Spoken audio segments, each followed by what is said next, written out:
നമസ്കാരം, ഞാൻ ജിബിനാണ്. JR option insights എന്ന യൂട്യൂബ് ചാനലിലേക്ക് എല്ലാവർക്കും സ്വാഗതം. ദൈവത്തിനും ഗുരുനാഥനും നന്ദി പറഞ്ഞുകൊണ്ട് ഇന്നത്തെ വീഡിയോ നമുക്ക് ആരംഭിക്കാം. കഴിഞ്ഞ വീഡിയോയിൽ നമ്മൾ പറഞ്ഞു നിർത്തിയത് ഇന്ത്യയിൽ ലിസ്റ്റ് ചെയ്തിരിക്കുന്ന കമ്പനികളുടെ ഷെയർസ് നമുക്ക് എവിടെ നിന്ന് വാങ്ങാൻ കഴിയുമെന്നതിനെ പറ്റിയിട്ടാണ്. അങ്ങനെയാണെന്നുണ്ടെങ്കിൽ ഇന്ന് നമ്മൾ ഡിസ്കസ് ചെയ്യുന്നത് സ്റ്റോക്ക് എക്സ്ചേഞ്ചിനെ പറ്റിയിട്ടാണ്. സ്റ്റോക്ക് എക്സ്ചേഞ്ച് എന്ന് പറഞ്ഞു കഴിഞ്ഞാൽ ഇന്ത്യയിൽ ലിസ്റ്റ് ചെയ്യപ്പെട്ടിരിക്കുന്ന കമ്പനികളുടെ ഷെയർസ് വാങ്ങാനും വിൽക്കാനും കഴിയുന്ന ഒരു മാർക്കറ്റ് പ്ലേസാണ് സ്റ്റോക്ക് എക്സ്ചേഞ്ച് എന്ന് പറയുന്നത്. ഇന്ത്യയിൽ പ്രധാനമായിട്ടും നിലവിലുള്ള 2 സ്റ്റോക്ക് എക്സ്ചേഞ്ചുകളാണ് ഇവിടെ ഉള്ളത്. നാഷണൽ സ്റ്റോക്ക് എക്സ്ചേഞ്ച് അഥവാ NSE, അതേപോലെ തന്നെ ബോംബെ സ്റ്റോക്ക് എക്സ്ചേഞ്ച് അഥവാ BSE. ബോംബെ സ്റ്റോക്ക് എക്സ്ചേഞ്ച് കുറച്ച് നേരത്തെ നിലവിൽ വന്നവരാണ്.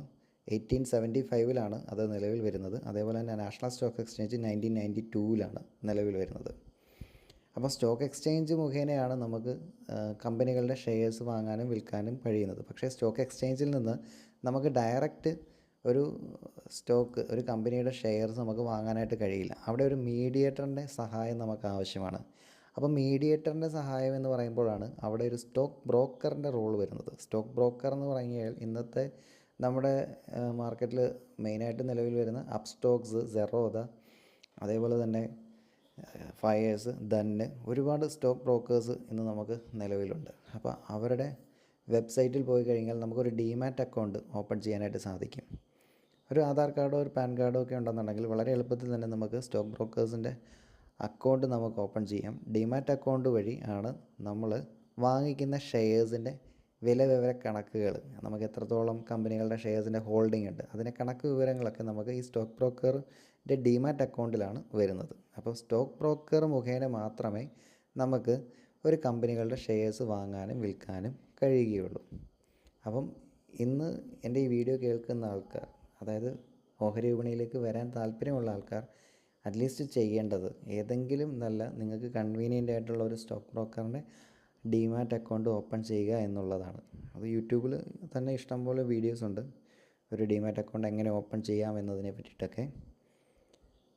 അത് കഴിഞ്ഞ് നമ്മൾ അറിഞ്ഞിരിക്കേണ്ടതായിട്ടുള്ള കാര്യമാണ് security and exchange board of India, SEBI. എന്താണ് സെബി എന്ന് പറഞ്ഞു കഴിഞ്ഞാൽ, നമ്മുടെ ഓഹരി വിപണിയിൽ കോടിക്കണക്കിന് കമ്പനികളുടെ ഷെയർസ് വാങ്ങാനും വിൽക്കാനും കഴിയും. അപ്പോൾ കോടിക്കണക്കിന് രൂപയുടെ ബിസിനസ്സുകളാണ് ഈ ഓഹരി വിപണിയിൽ നടക്കുന്നത്. അപ്പോൾ ഏത് മേഖല എടുത്തു കഴിഞ്ഞാലും അവിടെ എല്ലാം സ്കാമേഴ്സ് ഉണ്ടാവും, തട്ടിപ്പുകാർ ഉണ്ടാവും ഏതൊരു മേഖലയിലും. അപ്പോൾ നമ്മുടെ ഈ ഓഹരി വിപണി, ഒരു ഷെയർ മാർക്കറ്റ് 24 hours മോണിറ്റർ ചെയ്യാൻ വേണ്ടിയിട്ട് ഇന്ത്യൻ ഗവൺമെൻറ് അണ്ടറിൽ വർക്ക് ചെയ്യുന്ന ഒരു ബോർഡാണ് security and exchange board of India എന്ന് പറയുന്നത്, അഥവാ സെബി എന്ന് പറയും. സെബി മെയിനായിട്ട് നിലവിൽ കൊള്ളുന്നത് നമ്മുടെ ഇൻവെസ്റ്റേഴ്സിൻ്റെ റൈറ്റ്സ് പ്രൊട്ടക്റ്റ് ചെയ്യാൻ വേണ്ടിയിട്ടാണ് മെയിനായിട്ട് സെബി നിലകൊള്ളുന്നത്. നമുക്ക് എന്തെങ്കിലും ഒരു കംപ്ലയിൻറ്റോ കാര്യങ്ങളോ ഉണ്ടെങ്കിൽ നമുക്ക് ഡയറക്റ്റ് സെബിയെ അപ്രോച്ച് ചെയ്യാനായിട്ട് സാധിക്കുന്നതാണ്. അതേപോലെ തന്നെ നമ്മുടെ ഈ ഓഹരി വിപണിയിൽ എന്തെങ്കിലും മാൽ പ്രാക്ടീസസ് നടക്കുന്നുണ്ടെങ്കിൽ അത് ഫുള്ളായിട്ട് മോണിറ്റർ ചെയ്യാനായിട്ട് സെബിയുടെ അണ്ടറിൽ ഒരു ടീം തന്നെയുണ്ടാവും. സെബി അതിൻ്റേതായ റൂൾസ് ആൻഡ് റെഗുലേഷൻസ് ഉണ്ടാവും. ഏതെങ്കിലും രീതിയിൽ സ്കാമർ ആക്ടിവിറ്റീസ് ഇതിനകത്ത് നടക്കുന്നുണ്ടെങ്കിൽ അതിനെ മോണിറ്റർ ചെയ്യാനായിട്ടും, അതേപോലെ തന്നെ അപ്പോൾ ഏതെങ്കിലും രീതിയിൽ മാൽ പ്രാക്ടീസസ് നമ്മുടെ ഓഹരി വിപണിയിൽ നടക്കുന്നുണ്ട് എന്ന് സെബിയുടെ നിരീക്ഷണത്തിൽപ്പെട്ടാൽ അവർക്ക് തക്കതായ പെനാൽറ്റീസും അത്തരം ആൾക്കാർക്ക് ബ്ലാക്ക് ലിസ്റ്റ് ചെയ്യപ്പെടുകയാണ് ഉണ്ടാകുന്നത്. ചുരുക്കി പറഞ്ഞു കഴിഞ്ഞാൽ മൊത്തത്തിൽ നമ്മുടെ ഒരു ഓഹരി വിപണി വളരെ ട്രാൻസ്പെറൻ്റ് ആയിട്ട് രീതിയിൽ ഒരു ഫെയർ എൻവയോൺമെൻറ്റ് നമ്മുടെ മാർക്കറ്റ് പാർട്ടിസിപ്പൻസ് കൊടുക്കുക എന്നുള്ള ഉദ്ദേശമാണ് സെബിക്ക് ഉള്ളത്. അപ്പോൾ ഇത്രയും കാര്യങ്ങളാണ് ഒരു തുടക്കക്കാരൻ അറിഞ്ഞിരിക്കേണ്ടതായ കാര്യങ്ങൾ. ഓഹരി വിപണിയിലേക്ക് വരുമ്പോൾ ബിഗിനേഴ്സ് അറിഞ്ഞിരിക്കേണ്ടതായിട്ടുള്ള വളരെ ബേസിക് ആയിട്ടുള്ള കാര്യങ്ങളാണ് ഞാനിന്നിവിടെ പറഞ്ഞത്.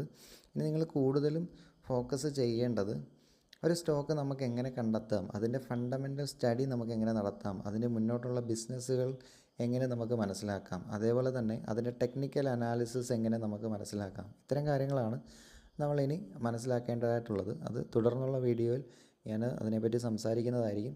അപ്പോൾ വീഡിയോ ഇഷ്ടമാണെങ്കിൽ ഒന്ന് സപ്പോർട്ട് ചെയ്യുക, കൂടെ നിൽക്കുക. Thank you.